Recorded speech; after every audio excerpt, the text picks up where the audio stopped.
Jackals, Rugby podcast.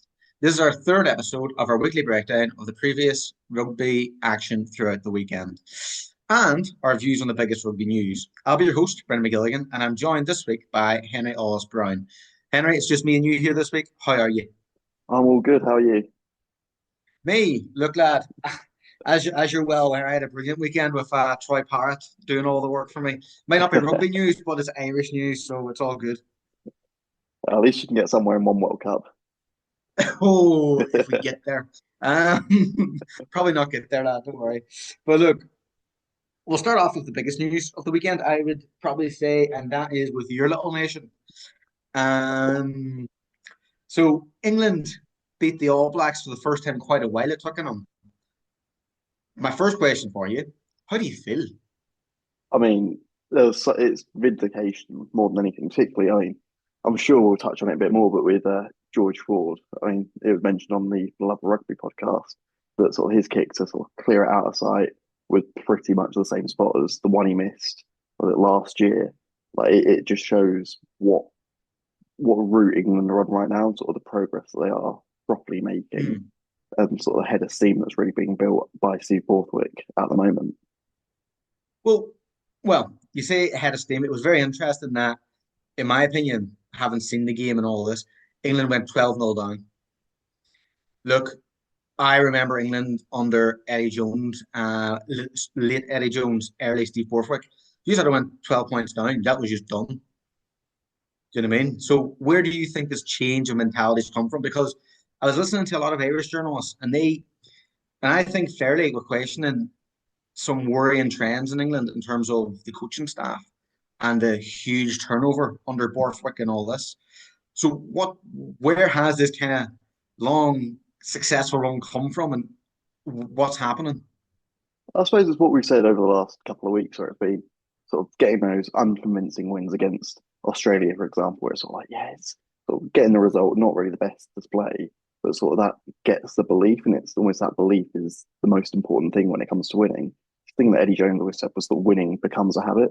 I think that's what we're seeing now is that, oh, we might be 12 points down, but actually we can get two drop goals from George Ford right before half time. Yeah, it's still 1 point behind, but that momentum swing was probably the hammer blow for New Zealand.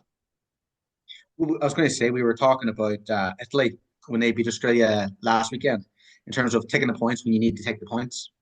Now, I've seen George Ford play for Seal Sharks, and he seems to do that quite a lot there too. Of when the points are available, take them. Are you a man of that kind of belief, or are you of the New Zealand kind of arc? Now, obviously, I know it hasn't worked this weekend, but it seems to usually work for New Zealand. But do you believe, look, keep going for the try because it's more points? It's something that always tears me because part of me goes, particularly international rugby, you kind of have to take the points. But there's that Quins fan in me that goes, you just have to. It's more fun. It's so fun. Like you can't not take the try when it's an offer. It's boring kicking for posts, but you know what's more fun than kicking for posts is drop goals. If we can win a game with 100 drop goals, then that would be the happiest I'd ever be. Well, no, you talk about drop goals, and as you said, as a Harlequins fan, it's not as if Marcus Smith does it that often. So, how do you feel the kind of fly half battle is actually going now at England? Like you mentioned his name, George Ford. Is he so far ahead of the others, or can he be a pin back? I suppose George Ford has got a lot of credit in the bank, particularly after the Argentina tour. And I think sort of his experience, he's got over 100 caps for England. He is that proven star, particularly for big games. I think England are probably looking at it more game by game at the moment. I think probably if you were to rank them, George Ford would be ahead.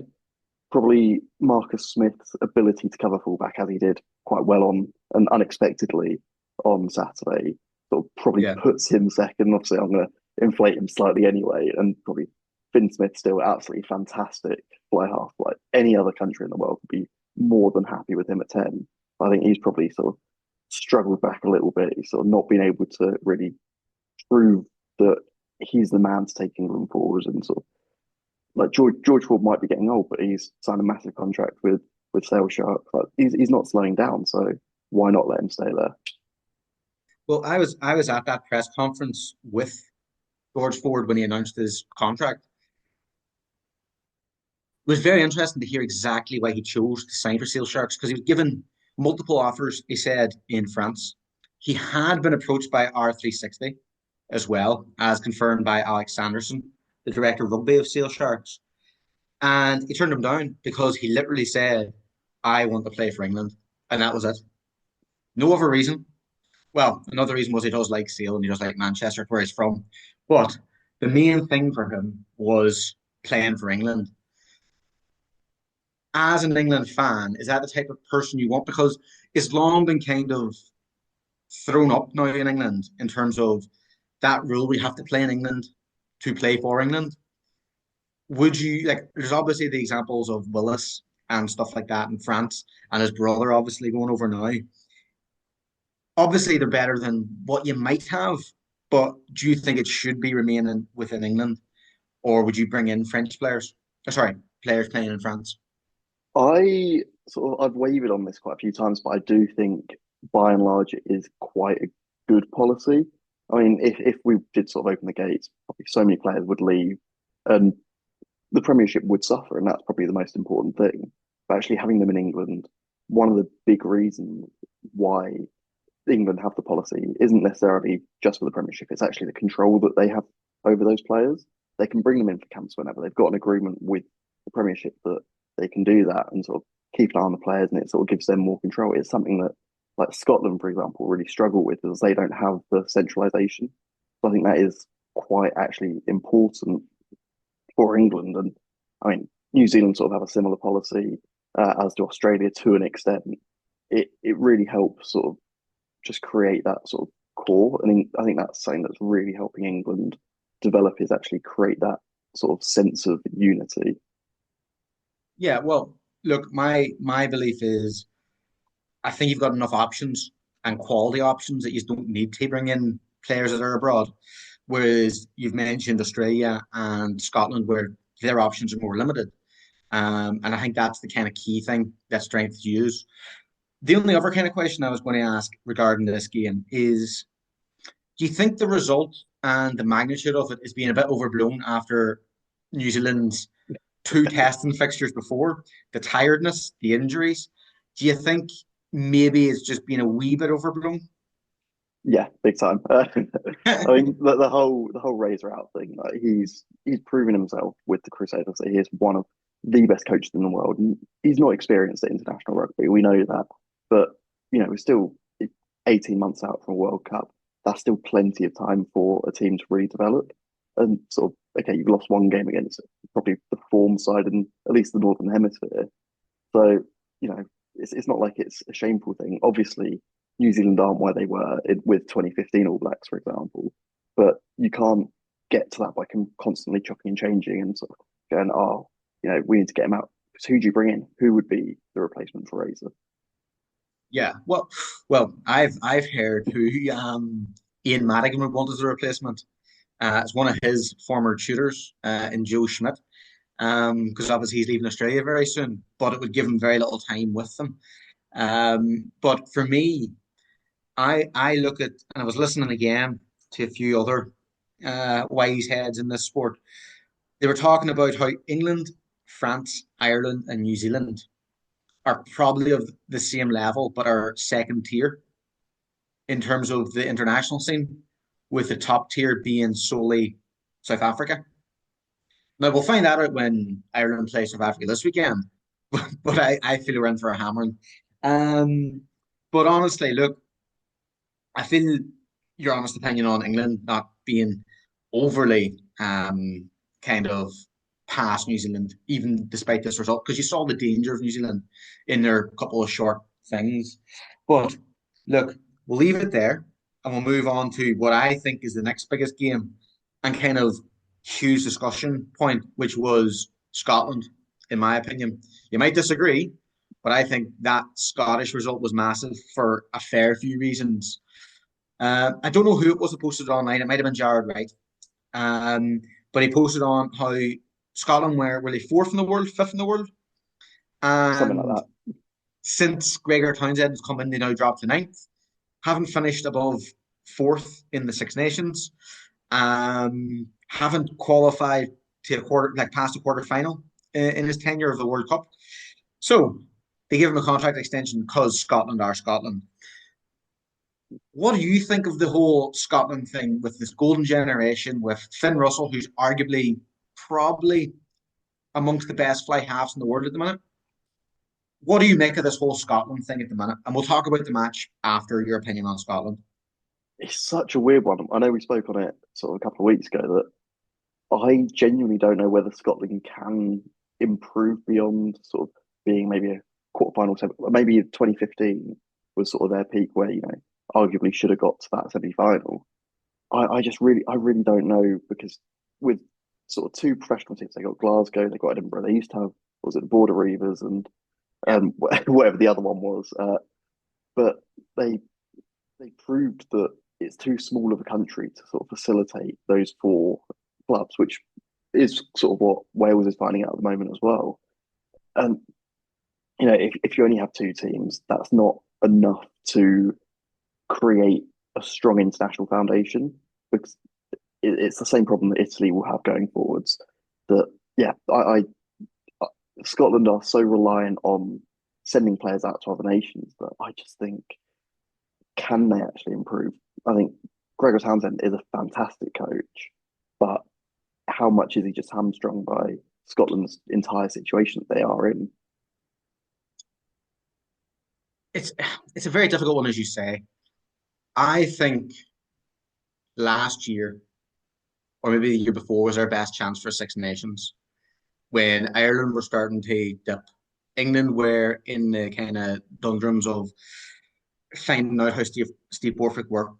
France, especially after the World Cup, were down in the dumps because they'd failed. Last year, France were very, very strong. But the thing is Scotland, I think, over the last 2 years, I think, did they lose to Italy? Did they lose? They haven't beat Ireland yet in a long time. Their biggest game is always against England. I think as we discussed, as you say last week, there's a mentality thing, huge mentality thing. And to be 21-0 up at a stage against an Argentine team who looked relatively tired, looked devoid of ideas for a bit, to then just steamroller them in the last 20 minutes.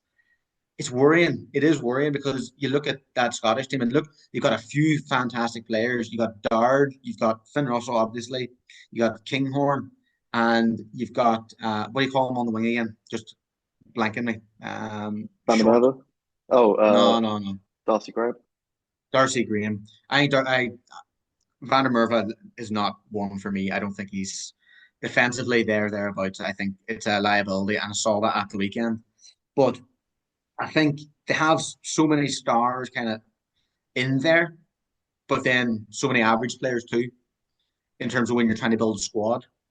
It's worrying because what like when Tuipulotu was injured, it was the worry of what do you do, how do you do it? Do you know what I mean? You have him and Hugh Jones as a strong centre partnership, but if you're missing one of them, there are questions about how strong they are. And the questions do continue of where do they go in the next 5 years after that? It's the same questions Ireland are being asked now about their golden generation. What do you do after? And as you say, with two teams and the development of the rugby players, there doesn't seem to be any young players coming through that really are catching the eye. Scottish rugby fans might disagree with me in terms of there might be someone that they know coming through, but you can't have just one or two. You need a whole collection. And it's as you say, it's the issue with looking down at England. England have 10 professional clubs. You're going to For get now. stars. Well. Sorry. But you still have, at this rate, 10 professional clubs. You've got stars coming through. I look at that, and again, just because I've worked with them, Seal Sharks, they got a lot of underage players coming through continuously to bulk up the team. And every other team is the same. We're like, again, Glasgow and Edinburgh will have that, but they just don't seem to be stand out as much. But talking about the match, what did you think of Argentina? I mean, it sort of showed the difference. As soon as Santiago Pereira came on, it completely flipped the game. He's not really like he sort of went on at fly half, but he's not really a fly half. He's sort of that weird hybrid that we find with Bowman Barrett and Damien McKenzie as well, where it sort of can play fly half, can play 15. But my word, he changed the game. Like the inspirational like Julian Montoya, we've always seen as being quite an inspirational captain. He sort of led from the front at hooker, and that try just pulled them up from the scruff of the neck. And then I think probably actually the one that typified the entire game was Rodrigo Isgro's one where he just barreled over. It's just like brute strength. Like, there's just nothing like it. And I think what really pleased me was Argentina's intent at the very end, where they're like, "We're not done. Like we've already won the game, but we want another try," just to sort Yeah. of rub salt in the wounds that 33 points in the last 20 minutes. It's a complete collapse, but it's also just so good from Argentina as well. Well, it's again going back in terms of Argentina and Scotland in comparison. You might say they're around the same level, but you look at who Argentina play regularly and who Scotland play regularly, apart from their competitive competitions. Argentina challenge themselves against Ireland, Scotland, England all the time. Scotland in this international window are playing the USA, New Zealand, Argentina, and Tonga. Like, make it make sense to me. Like, they're not going to develop their top class players playing against two teams that would be seen as tier two, tier three. Do you know what I mean? In terms of Scotland. But as we've said before, I give credit to Argentina. I love them. I love them to bits in terms of the style. They've got their own unique style as well. And you saw that with the offloading game, especially for one of the tries. He broke from their own 22 and just ran the whole pitch and all this. It's incredible to see. And look, again, another disciple of Joe Schmidt leading them as well. It's incredible to see. I don't know if you've anything else to add. No, no, yeah, I think pretty much covered that all. Yeah, well, look, we'll come on to Joe Schmidt now, um, and how he failed or was unable to kind of work his magic against the Irish. I'll come to you first, as I probably have a lot more thoughts than you regarding this fixture. What is your takeaway from the Australia Irish match? I think it was a good sort of statement of intent from Ireland. So it's been a bit of a rough start to the well, we're halfway through now, but a bit of a rough start to the autumn for them. But it sort of showed that actually they are there. You know, maybe they've had a couple of off weeks, taking a little bit of time to get up to speed, but it's also just really disappointing from Australia. They showed what they can do during the Lions tour, and so everyone was going, okay, they could be real contenders at the next World Cup. But it looks like they've really taken a step back. They look tired. They look like the rugby championships are really taken out of them. They've had three big windows essentially back to back. Um, yeah, it just looks like they're very stagnant in the way that they're playing.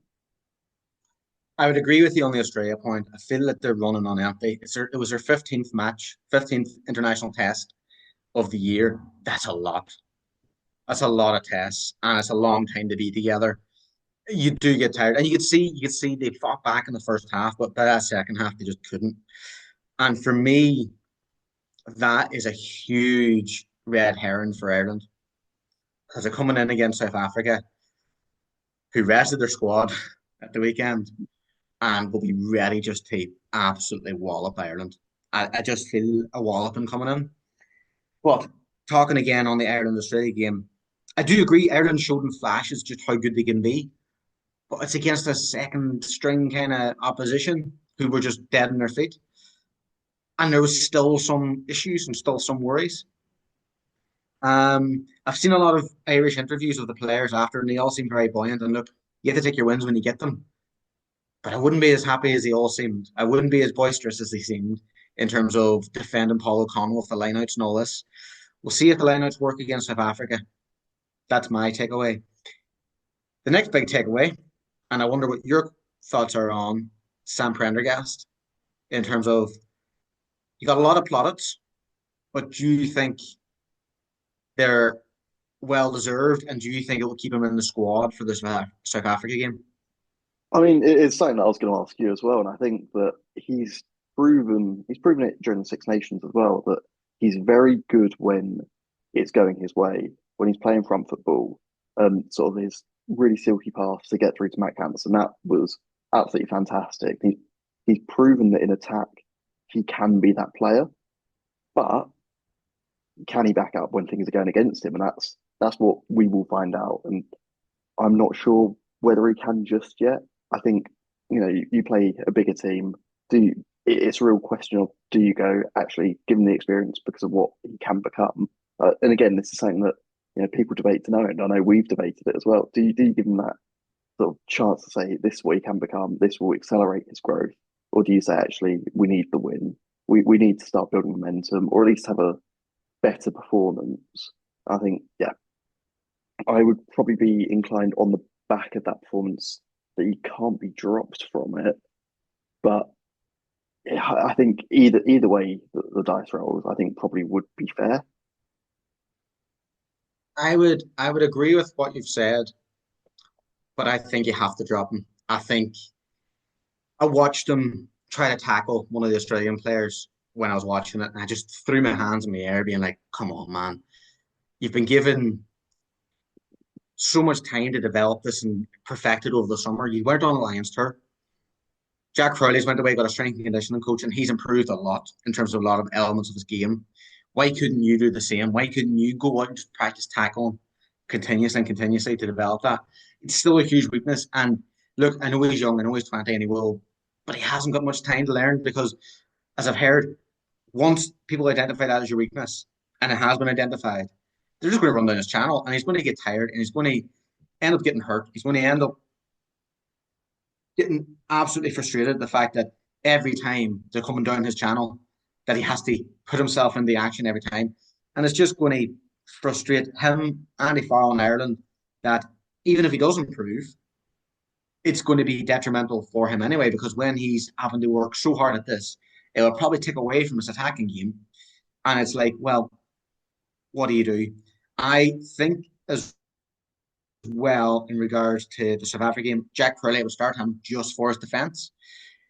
The South Africans won't tire like Australia or Japan, where he'll be given time and space to work his magic. I think it'll be very much like the New Zealand game where he'll come on and he might just perform not well enough. I just have that feeling that again it's just the power that they have. Um, but everything you said about his attack, it does have the shades of a player who will be world class in that department. Like as you say, that kicked the Mac out to O'Brien for Mac Hansen to score his third try. Lad, how many people could do that? Do you know what I mean? As they're getting tackled, not many. But again, it all just comes back to that defensive thing. Like, what do you do? How do you fix them? As you say, do you give him the chance? No, because I think he'd be absolutely crushed defensively, and his confidence will be crushed after such a good game. You want to build on it. And if Ireland get played anyway and he comes on 20 minutes, doesn't matter if he's only been bad for 20 minutes rather than 60. Do you know what I mean? It's not all on him. I do wonder whether it's worth sort of experimenting. I don't think that Andy Farrell's really the coach that does experiment in this way, but maybe you could start him at you could start Prendergast at 10 because he's not the player to win the game against South Africa. I think Mm. that Jack Crowley probably would be that player that if they really needed to take about a scruff of the neck or even just see it through, I think Prendergast's the sort of player that you put on and could become a bit of a liability later on. And say it goes 20 minutes, it goes badly, you can hook him. It's probably not going to be good for him. But I think it's probably actually a better outcome than say I'm being 1 point ahead and actually losing it because he's getting targeted in defence in late on in the second half. That's a fair point, but I just think if you start him, there'll be what 4 tries ahead, just running through him. So that's my opinion. I could be wrong. The only other point I want to bring up with this game is Mac Hansen.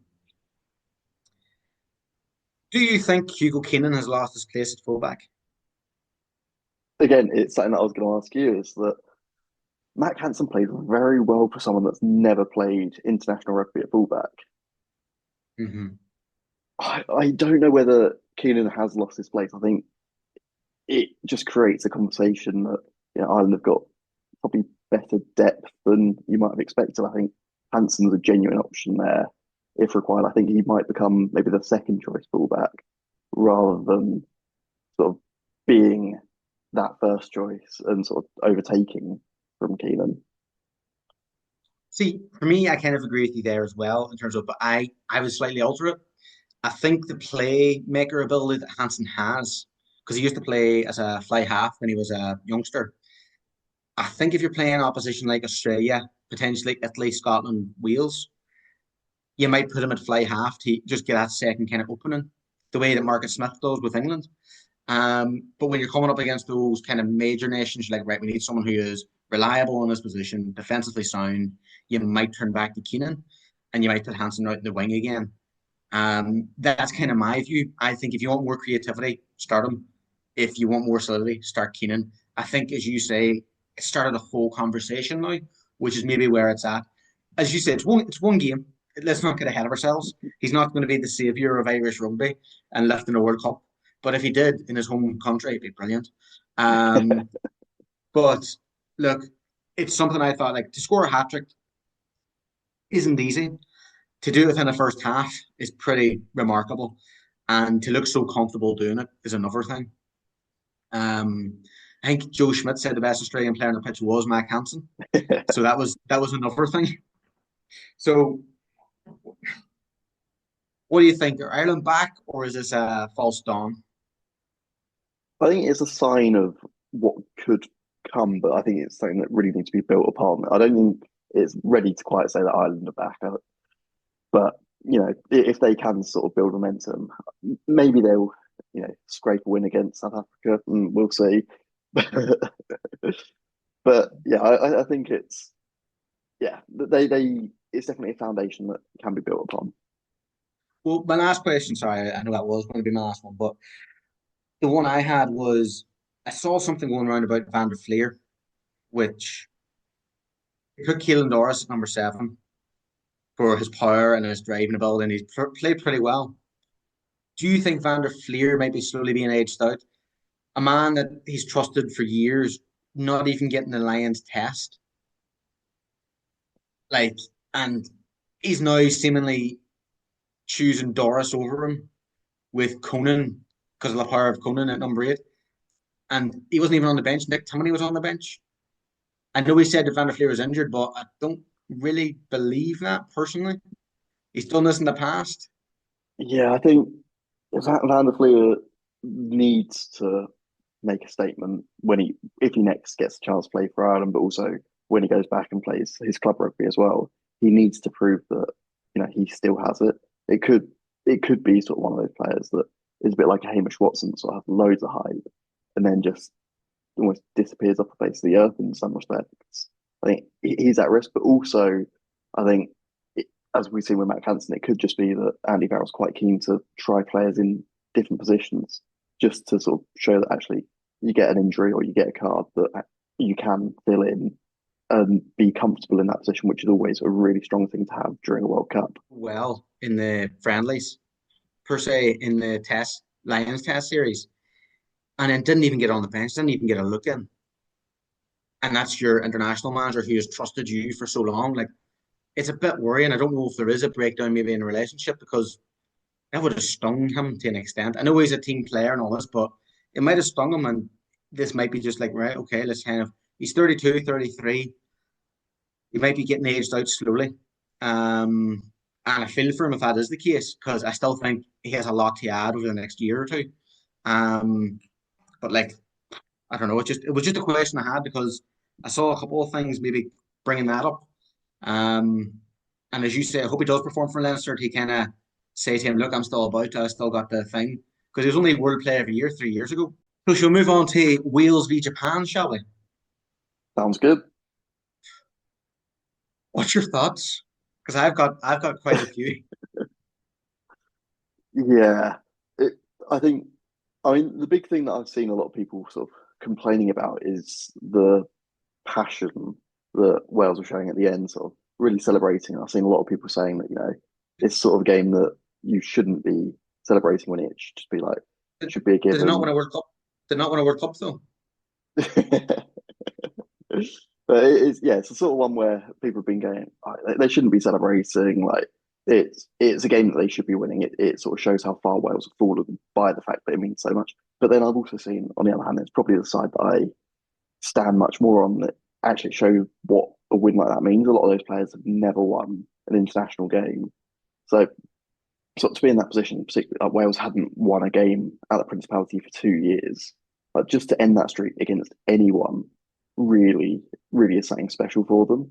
And as we said like last week, is it was a game that had a lot of implications for the World Cup qualifying riding on it. Admittedly, it could still be changed slightly by this weekend's results, but yeah, I I think it's the result Wales needed more than it being a great display. Just they got the job done, and that's the bottom line of it. Yeah, look, they were given a lot of advantages by the ill discipline of Japan and the addition of yellow cards. Um, I would be on the other camp to an extent of the sheer celebrations and all this might have been a bit too far. Don't get me wrong, they should celebrate, and as I said, you need to celebrate everyone. That's my belief. But I do think there is a limit as well in terms of, as I say, they haven't won a World Cup, they haven't won the Six Nations. Celebrate, yes, but don't make it look as if it's your kind of be all and end all. Saying that though, I had a lot of celebrations when Ireland beat Hungary to reach a playoff, so I can't really say much. Um, Look, the only other point I really, really wanted to raise was I think that had Wales lost and went to the third seed in the World Cup draw, I think no one would have feared them coming into the World Cup. I still think no one fears them coming into the World Cup in terms of the teams above them. I do think people will fear Japan. I do think people think Japan could be a thorn in the side. What do you think?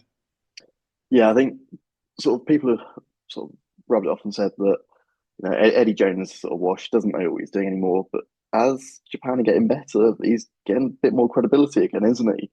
Hmm. He's been quite keen that even a couple of years ago when they hosted England, he had a university player playing fullback, slotting penalties.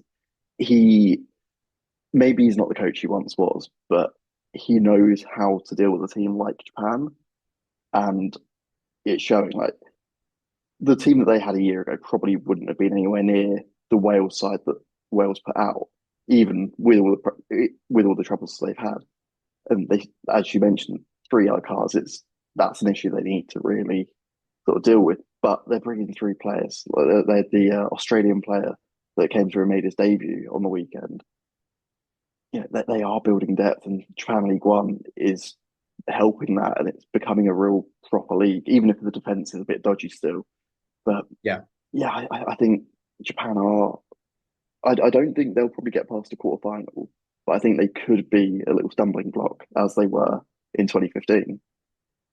I completely agree. I think the 2015, kind of 2019, when they hosted it, where they knocked Scotland out in the groups, I think that's kind of the level they could be in terms of if they look, let's for hypothetical reasons say they got England and Wales in their group, I would be shaking if I was Wales because you aren't beating England and Japan are well within being able to beat you. I would fear that draw.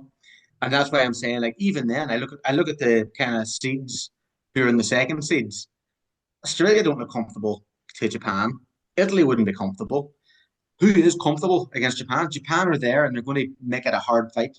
Do you know what I mean? So, as I say, I think if Wales had been that third seed, you again, if you're Australia, you're like, oh well, we can beat them. Do you know what I mean? I think it's a testament to just how far Japan have come, as you said, within a year under Eddie Jones. Still knows his stuff. Still knows his stuff. I was saying that when they sacked him from England, but the one thing I wanted to ask you was, what did you make of the Josh Adams red card? Right. I was going to bring this up as well. I am I'm very tired of Josh Adams. He has had a number of dirty hits in the past in his career. Haven't seen him. And how many are you allowed? I know it's that you got a red card. Was it a yellow card? It was 20-minute red. 20-minute red. Okay. It's an issue I have with the 20-minute red. I'm not going to go into it. I don't like the 20-minute red.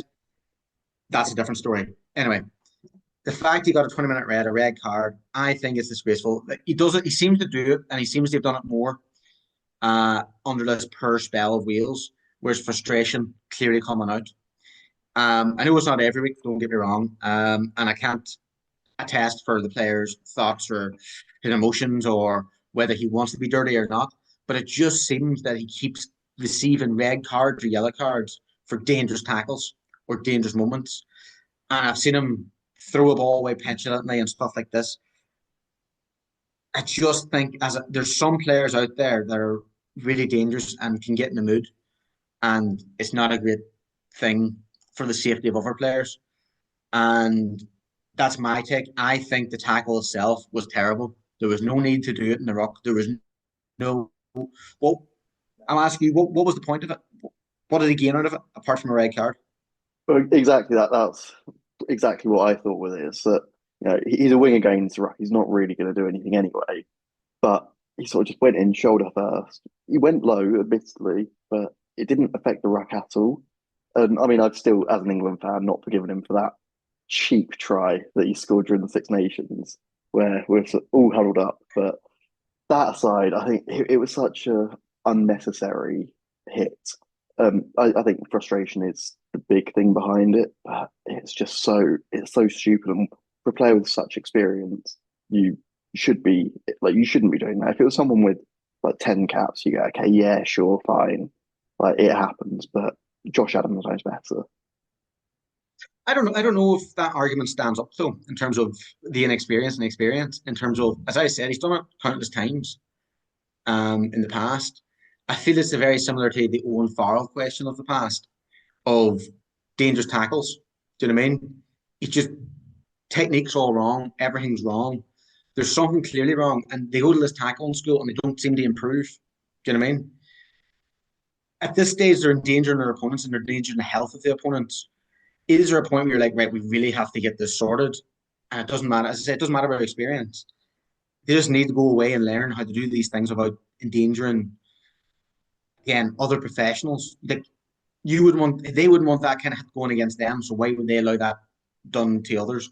Because I've seen many times, and at the minute, the big buzz kind of culture in rugby is safety of players. How do you fix it? How do you fix players like this, even if they're experienced or not experienced? Like, I don't know who England, Henry Pollock, he's had what, three caps? Yeah, for a Yeah, four now. four now. Would you excuse him doing something like that despite only having four caps? I wouldn't. I would say it's petulant from someone inexperienced, but I'd still say there's no excuse. Doesn't matter whether you got experience or not.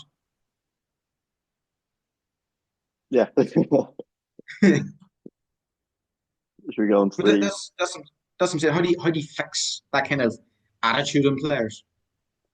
I mean, we I think got quite similar views on the 20-minute red card, and I think that's probably actually going against probably the outcome that they're trying to achieve with helping players. We could have a whole debate on the effects of the 20-minute red, but I think it is just you need to hammer down on the individuals and make it sort of actually a thing against them. Say like you made this tackle, you have to have a 3 match ban or something, and then yeah, you can have tackle school, have that, but then once you've done that once, that's it. Then tackle school is mandatory, but you don't get a reduction. It's just if you want to return, you have to do tackle school, and that has to be more of a rather than it just being like, oh yeah, we had a 30-minute session with one of the coaches. It has to be something that's actually World Rugby have got better and more clear guidelines for fans looking from the outside in as well to say this is what they've done, this is how they're working on what they're trying to achieve. I think that would probably help bring players back down because it's not like they're trying to get red cards on purpose, but Yeah. there's clearly something with their technique or with their attitude and how they're going into it that needs to change. Well, again, I would completely agree. I think it's increased the recklessness of tackles in terms of as long as you make it look as if you're trying. Do you know what I mean? Which they are trying. Let's not be like in every way they are trying to make a fair tackle. But the way rugby has kind of evolved into the rush defense, they're coming up at speed and they might make head-to-head contact, which is dangerous. And I always go back to that example of when Ireland played Wales and Gary Ringrose got his red card. Um, Ringrose is known for rushing up and being very quick into the tackle, and he can endanger himself as well as others. That was in my opinion a red card, not a 20-minute red card. It was the first 20-minute red card of the Six Nations era and all this. And it didn't punish Ireland because they were able to bring on Bundyaki, who had a match and a half that day. Had Josh Adams received a full red card, do you think Wales would have won that game and it would have helped? Do you know what I mean? Like they aren't being punished. They aren't being fully punished because the team don't get punished as a whole. And I know it was an incentive brought in by New Zealand because they want this kind of entertaining style. You 15v15 all the time. And I know you'll probably think very similar to me, but I think you need this reprimand to stop there being danger brought into the game unnecessarily. Yeah, I mean, we saw it last week against France with South Africa that actual red cards don't ruin games in the way that people always try to fearmonger. We saw it sort of in the Six Nations quite a few years ago now when Charlie Ewels got one in like the second minute or something against Ireland, and that turned out to be Yeah. an absolute cracker because of the context that the red card made. Actually, just sort of getting rid of that just makes the product poorer in a lot of ways. Yeah, I think on every element of it. Do you know what I mean? Every bit of it. Talking about red cards, we can move on to South Africa and Italy if you want. Is that the third red card they've had since the 20 red card I think introduction? second. And it's been a full red card. Is it second? Anyway, they seem to play better at 14 men. I'm wondering how they'll approach the Ireland game. Yeah, does Razzie Erasmus Um, turn around to his locks and say, you're getting a red card today? yeah, look, I personally haven't watched the game. I didn't think that one was a red card in terms of the hit on Garbisi. I thought a yellow was suffice, personally. And if they wanted to stretch it further to a red card, 20-minute red card, even though I don't like it, then yes. But I don't think it was worth a red card, being in my honest opinion, because he didn't hit his head. He hit his head flung back, but he never hit his head, if you get me. So I feel South Africa were hard done by. Not just on hard done by on that, but the referee seemed to miss a few things. They missed a tackle in the air on a South African player, and it wasn't called back because he brought him down safely. And I'm like, well, it doesn't matter. He's still been tackled in the air. Um, I feel Erasmus would have had a lot of stuff to say had Italy managed to beat them. But look, it was Italy's big chance against 14 men, and they just couldn't do it. Italy, the thing is, Italy played well. That's how scary it is against South Africa D. Italy played well and still got hammered. Do you know what I mean? What do you think? Yeah, I mean, sort of, I was admittedly out at the time of the game, and then sort of thought, I was like, I've got to rush home. I'm watching this right now. I was in Sainsbury's at the time. It's like, no, I'm heading back. And Yeah. yeah, I think the red card was on the harsher end. I think, if we didn't have the 20-minute red, I'd be probably slightly more inclined to say, actually, it's reckless, it's dangerous. But he made a genuine attempt to go down. He went as low as a 2 meter tall man can, but Yeah. I think the thing that really went against him was the fact that there was no drop in height from Garbisi. He was already low, which didn't help him. But Hmm. he didn't drop in height with the first tackle. But that said, the whiplash really made it look absolutely terrible. And yeah, I mean, on sort of looking at Italy, it showed that we've been saying for years that they're going to get there, they're going to get there, but they are contenders now. They've proven, okay, they're not beating the best team in the world, but is anyone? If you Yeah. can put, I mean, it was a better scoreline than France managed last week, and we're saying about how France actually they're still the best team in Europe, regardless of how well England's doing. But actually, Italy are turning heads now. And, with we'll look ahead to the World Cup, but with the way that the World Cup draw is going to go, where some of the third ranked teams are going to qualify for the round of 16 and get into the knockouts, they could actually be the real scary team. No, that's a very fair point. And I championed Italy last Six Nations wrongly so because the Six Nations before that they'd done pretty well. I thought they would have finished maybe above Scotland. They didn't. That's kind of how I was. Look, I think if they finish third or fourth, that's a success for them until they build the next generation. I think they've got some very talented.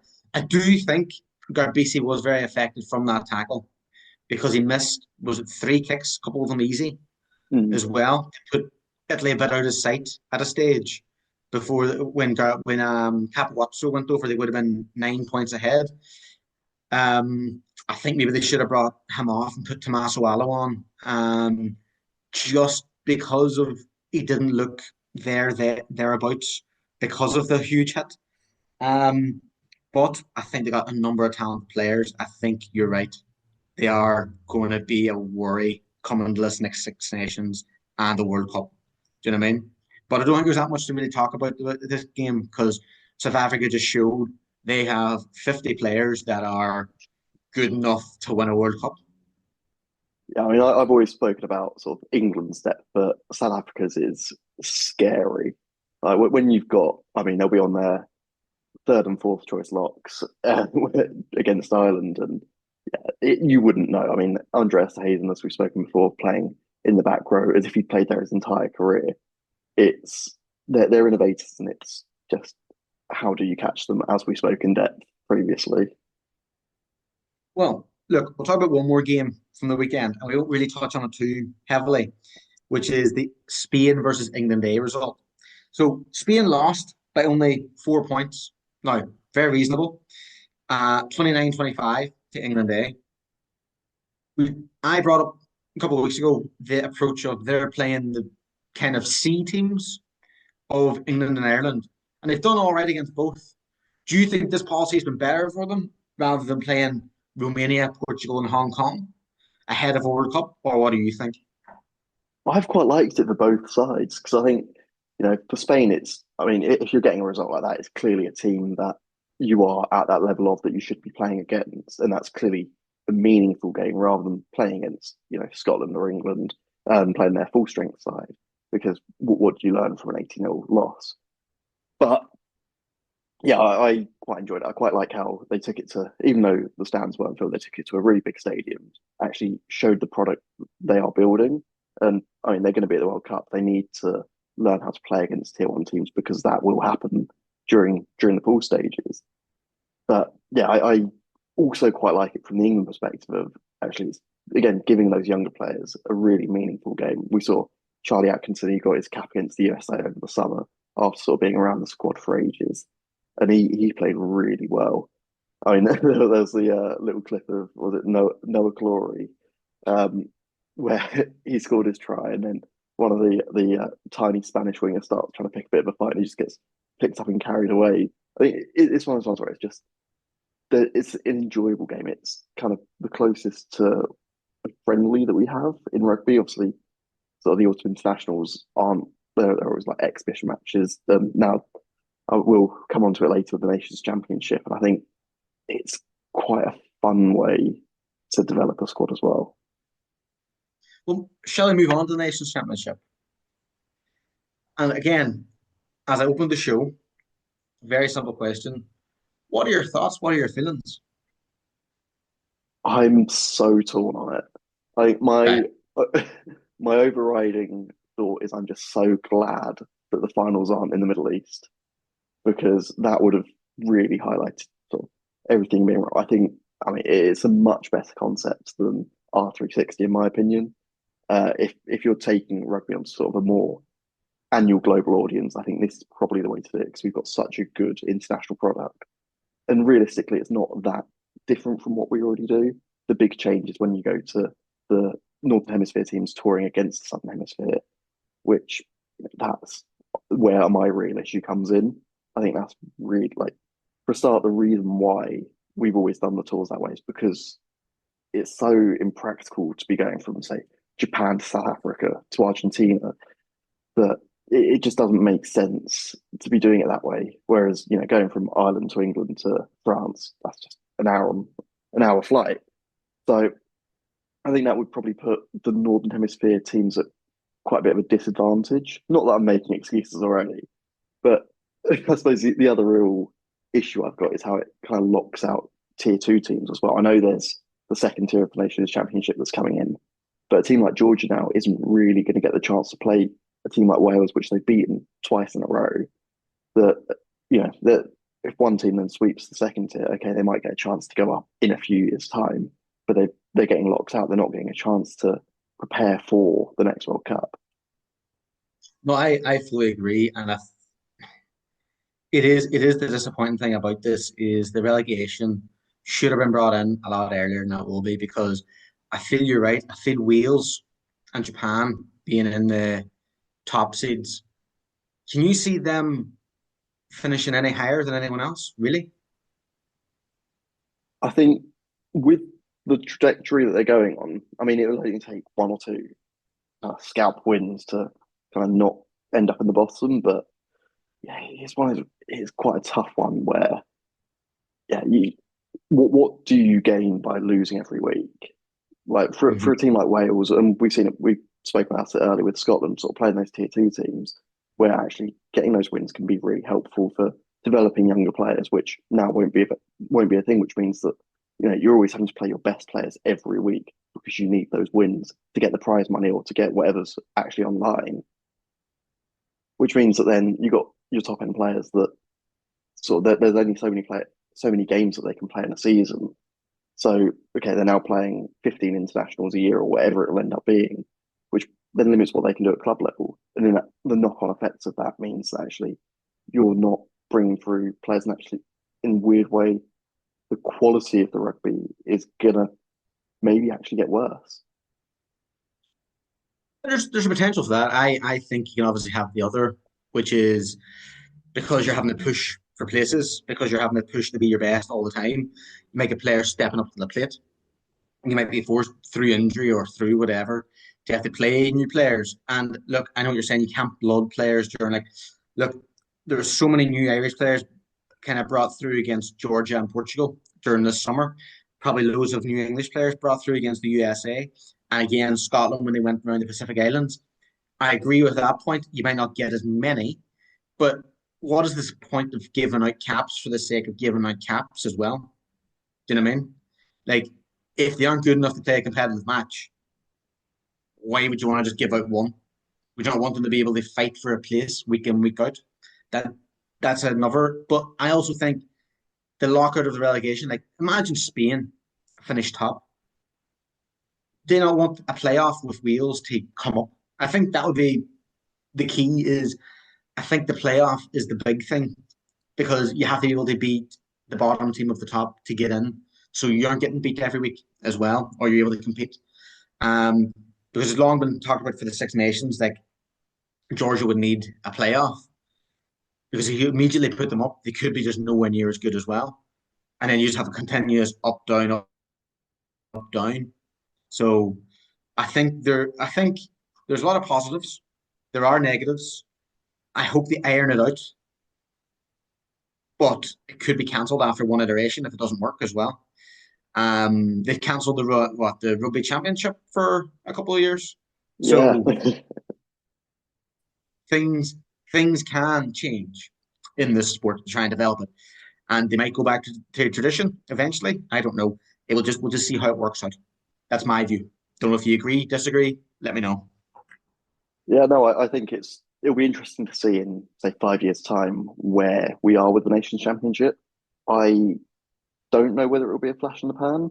I think it's one of those ones where it's kind of almost a guaranteed money maker. You're sort of selling it. You'll sell out Twickenham every week. You'll sell out the Aviva. You'll sell out Eden Park for those big matches.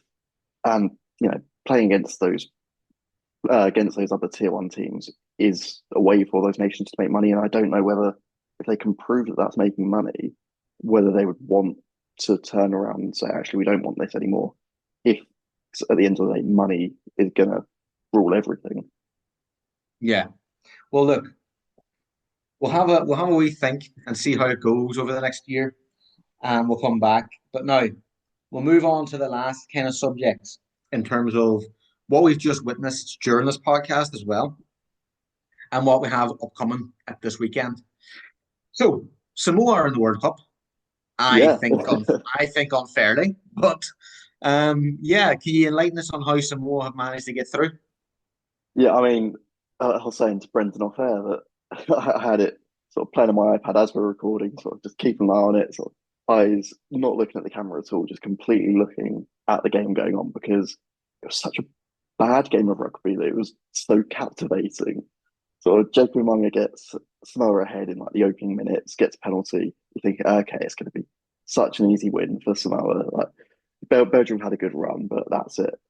And then Umaga whistles another penalty. You're like, oh, okay, this is getting a bit sketchy.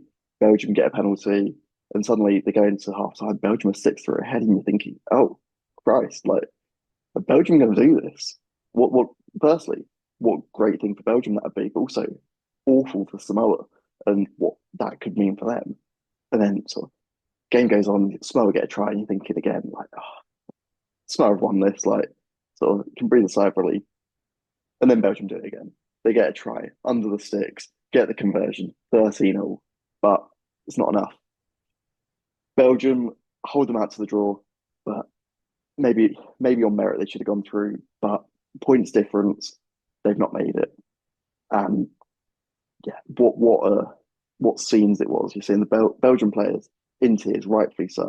They've given absolutely everything. They got players playing like the sixth tier of French rugby coming up against full-blooded internationals, coming up against Wallabies, coming up against some of the best players in the Pacific Islands. That yeah, just I'm excited to see Samara and see where they can go. But as we're talking off air, I don't know where they will go. What do you think, Brendan? I think it's worrying. I think it's very worrying for Samoan rugby. The fact that he scraped by, um, especially with you, me, and Ricky speaking about how they were heavy favourites, like heavy favourites, and then they kind of limped into the World Cup. I think they could be in big trouble come the World Cup. I think they needed it financially. They really needed it financially. But the way Fiji have theirs set up and the way they're producing talent and the way they have the Fijian Drua and those teams playing in the kind of Super Rugby, Samoa needs something like that. Tonga needs something like that. And they just don't have it. They need to sort that out quick. Otherwise, they've already been left behind. That's clear as day. But they'll be playing in the second tier of the Nations Championship. They need to show that they're a top side in that next year. Otherwise, they are in big trouble. They are in big trouble come that World Cup. Because I remember talking to Jacob Umaga at the time and asking him about his World Cup dream and having him see his World Cup dream being kind of made real is great. But the way it's happened is not. Do you know what I mean? I don't think anyone expected them to go through the playoffs. I think people were expecting either the USA or Canada from their qualifiers, or even Tonga. But this is worrying. I think it's really worrying because they were well ahead of Tonga, and now they're clearly huge, huge gap behind both Fiji and those nations that they used to consider as their rivals because did they get to the quarterfinal in 1995? They Yeah, beat Wales or something. No, that's 30 years. In 30 years, they have now went from World Cup quarterfinalists to World Cup qualifiers. Like, I mean, it's not huge. even 30 years when you actually look at it. Like, if you look at the team they had in 2011 with the Tuolangis and just and what was it, the PC brothers as well, that was a team that should have been in the World Cup quarterfinals that you know just about missed out, and that's not even 15 years, and just see how far that's fallen. They were by a long way the best team in the Pacific, and now yeah, it's worrying.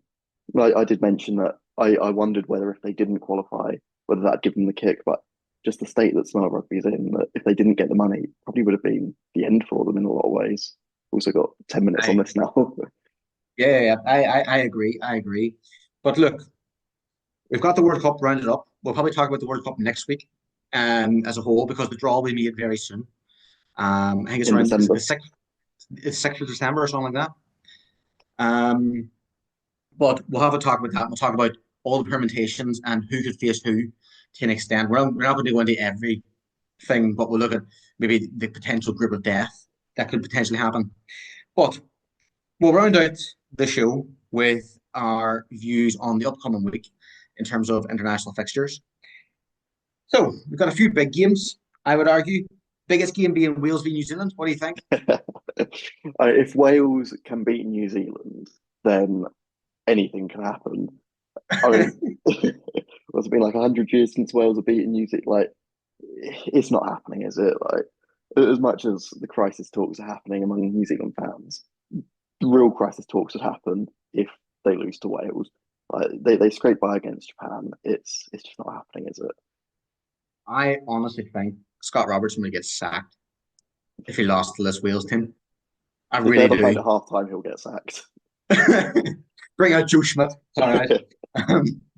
No, I feel this is a very, very easy win for New Zealand, even if they're, as you say, in a crisis. Do you know what I mean? Um, I don't know. I can't see anything past that. You? No, I think Yeah. yeah. The next big game, I would argue, would be what? Ireland v South Africa, maybe? I don't know. I don't really think that's much of a big game. It's a bit of a foregone conclusion, isn't I would actually agree. I think it is a it? foregone conclusion. Um, I think the Irish media will try and bum it up as much as they can because we beat them in South Africa last time. We beat them in the World Cup. That was the most important thing in that World Cup, not winning it, beating them. We were the only team to beat them in that World Cup, so ha ha ha. It's all that matters. No, I think this will really show how far Ireland are off South Africa. I think Big Razzie will be coming to Dublin and being like, "What do you see, lads? We've innovated. You have kept going." I think it's a big drumming for South Africa to give to Ireland. What do you think? I'm a little bit more optimistic on Ireland's chances than you are, but I still think it will be South Africa running away with it at the end, providing they keep 15 players on the pitch. I think, yeah, Ireland, I think, can show that they are a better team than people are maybe giving credit for, but I think it's all South Africa's to win. Fair enough. Both going South Africa. France v Australia. What do you think? I think if Australia lose this, which I think they will, I think it will be a France win, then they need to have some really stark conversations down there because I mean they didn't show up against Ireland. And I think it's just a continual decline as sort of players getting tired and sort of everything's going wrong. I've seen that James O'Connor's been dropped after one game, but I just I don't think they've got it in them to get a win against France. And I think France need a bit of a statement after that South Africa defeat. The only shining light I'll give Australia is the top four teams back this week. So, do top 14 teams turn around and go, well, you're only playing Australia, so give us our best players back? Do you know what I mean? Yeah, I think it that yeah, I think France probably will still have too much in that. That's fine. I would agree with you, but I do feel it's the one chance Australia have is the fact that the stars will probably be gone. So I'm going France. Are you going France? I'm going France. France. Okay. Uh, shall we look at Spain v Fiji to an extent? Just give our Yeah, example of it'll be a proper test for Spain. I think it'll be interesting, having seen their Ireland and England fixtures. I still think Fiji will win. yeah. I think Fiji will win. They'll probably rotate a little bit, give some of the younger players a bit more of a chance. But I think it's Fiji's to lose. Yeah. Georgia v Japan. I think that'll be a very entertaining one. I think it'll be very interesting in terms of Georgia have played teams around their level, whereas Japan have played a lot of top teams. I think this will be the test where Japan could show just how far they've come by beating the next biggest European team.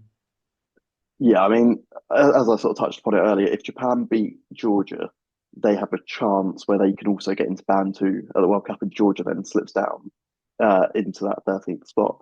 But I think yeah, it's really, really interesting. I think Japan will probably win it just from the development they've had. But I think that's going to be a proper game. The last big nation on the Saturday playing is Italy v Chile. Italy, yeah. Yeah, I think it's again, it'll be another one where they rotate around a little bit. But yeah, I mean, Scotland and Tonga again, we can sort of ignore that too. Yeah. So Scotland as well to win. So Italy to beat Chile, Scotland to beat Tonga. Yeah. Yeah, yeah. And finally, the what is it? England v Argentina 2, revenge, best served in Twickenham. I don't know. Um, what do you think? I think England will kind of walk this after Argentina's late show against Scotland. I'm less convinced. I know I said that New Zealand would win last week, but I almost have more of a worry about Argentina this week because England are riding high.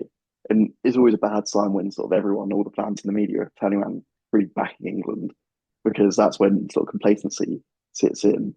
And I know we said at the start of the series that, you know, 4 wins for England, 3 wins for England is a good autumn, and it has been a good autumn.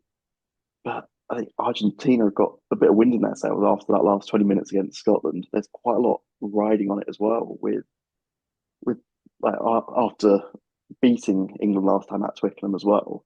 So I think they can do it. I think England will win it, but I think Argentina shouldn't be written off. We've got 2 minutes left. Perfect. I'll sort this. Yeah, look, I agree with your points. I think personally, England will win. I just don't think Argentina have it after 2 tough tests that took it out of them because they really were pushed both by Wales and Scotland to an extent. Just think they got too much.